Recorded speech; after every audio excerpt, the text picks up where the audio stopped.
Like I said, I served my mission or began my mission in Vlore. So that was kind of the cool city. It's supposed to be the up and coming city. There's a lot of growth that was happening. Part of that's what I heard from the MTC because one of my teachers had had served there. He's one of the first missionaries there. So hearing that, and then so I got put there, and there was another kid in my MTC group who got put there as well, who I was really close with. So we were both getting trained. And just to give background in Vlore, they're known as being really fast speakers. They're very confident in their abilities.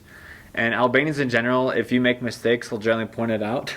Vlore especially, they're a little bit more lenient because if you're new there, like, oh, you've been here a few weeks, couple months, like you're fine.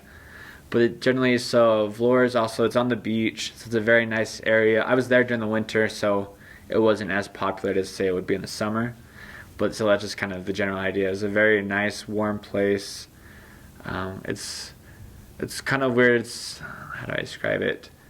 It's like a small city, but not the same as actually one of the bigger ones. But like the main one's just like the main road down below or down the city. But again, like that, yeah, the people there are very, very passionate. I think it's a good way to put them of whatever they do. I feel like Albanians like that in general, but I feel like Vlore. I feel like when you look at Vlore, it was like the extreme. Like you have Albanians in general, and then Vlore is whatever Albanians generally are. It's them, and then some, if that makes sense.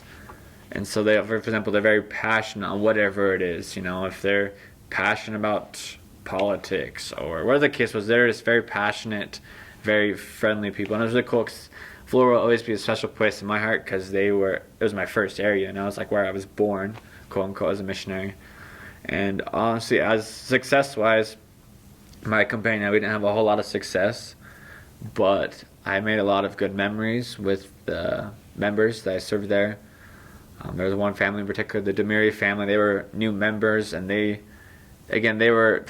So the mom, Sister Demiri, always liked to call herself as like the mom to all the missionaries, and that's exactly how she acted. I remember I was there during Christmas, and so I was my first Christmas away from home, getting a little homesick, and I remember having a lesson with them and talking about how like I'd made that sacrifice to be away from them, away from my family, to be here with them, to share this gospel, share this message.